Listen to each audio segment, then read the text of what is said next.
Je vous ai convoqué, messieurs, pour vous faire part d'une très fâcheuse nouvelle. Il nous arrive un réviseur. Comment un réviseur?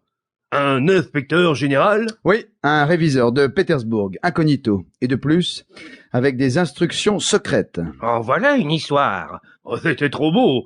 Nous n'avions pas d'ennui. Oh, cela commence. Seigneur Tout-Puissant, avec des instructions secrètes par-dessus le marché. J'en avais comme un pressentiment. Toute cette nuit, je n'ai fait que rêver de deux rats énormes. Ah, vraiment, je n'en avais jamais vu de pareil. Tout noirs, d'une taille fantastique. Ils sont venus, ils ont reniflé, et puis ils sont partis. Tenez, je vais vous lire la lettre que je viens de recevoir d'André Ivanovitch Tchmilkov. Vous le connaissez, Artem Filipovitch. Voilà ce qu'il m'écrit. Mon cher ami, mon compère et mon bienfaiteur de t'annoncer... Ah, voilà, c'est là. Je me hâte de t'annoncer, entre autres choses, qu'un fonctionnaire est arrivé avec mission d'inspecter toute la province et spécialement notre district. Je l'ai appris de source absolument sûre, bien qu'il se fasse passer pour un simple particulier. Comme je sais que tu as, comme tout un chacun, quelques peccadilles sur la conscience, parce que tu es un homme intelligent et que tu n'aimes pas laisser échapper ce qui passe à portée de ta main, ceci est personnel. Aussi, je te conseille de prendre toutes tes précautions, car il peut arriver d'un moment à l'autre, s'il n'est pas déjà arrivé, et installé quelque part incognito.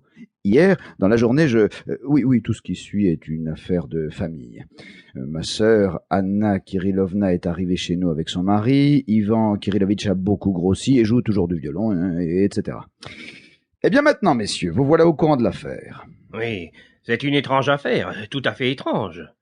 Il y a là anguille sous roche. Mais pourquoi, Anton Antonovitch?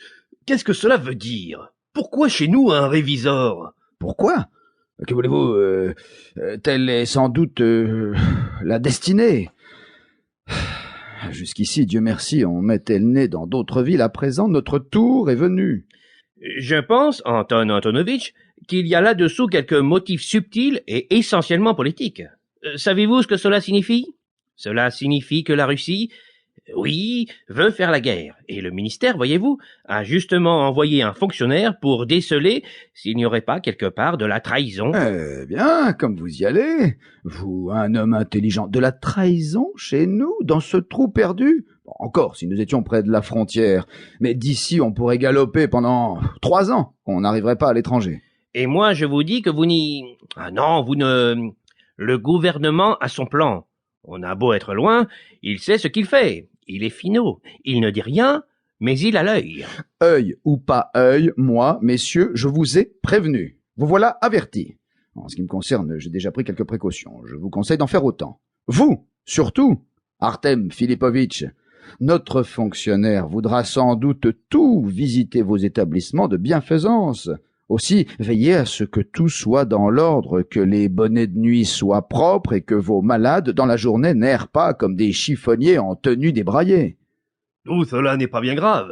Évidemment, à la rigueur, on peut leur mettre des bonnets propres. Oui, et au-dessus de chaque lit, il faudra mettre un écriteau en latin ou toute autre langue étrangère, ceci vous regarde, Christian Ivanovitch, indiquant la nature de la maladie, le jour et la date de l'entrée. Et puis, vos malades fument un tabac si fort qu'on éternue chaque fois rien qu'en entr'ouvrant la porte. D'ailleurs, il serait préférable qu'il y eût moins de malades.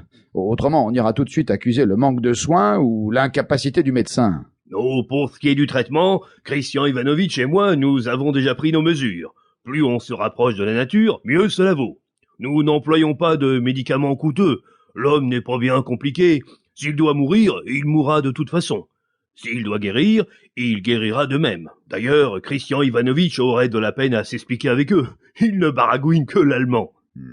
Quant à vous, Amos Fyodorovitch, je vous conseillerais de faire un peu plus attention à ce qui se passe dans l'enceinte du tribunal, dans votre vestibule par exemple, où se tiennent généralement les plaideurs. Votre gardien élève des oies et leurs oisons. Ils viennent vous caqueter entre les jambes. C'est évident, l'élevage domestique en soi est une occupation parfaitement louable. Aussi, pourquoi un gardien n'en ferait-il pas? Seulement, je vous assure, en un lieu pareil, c'est plutôt déplacé. Je voulais déjà vous en faire la remarque, et puis, je ne sais comment, je l'ai oublié. Bon, aujourd'hui même, je les fais tous ramasser et envoyer à la cuisine. Vous dînez avec moi, voulez-vous?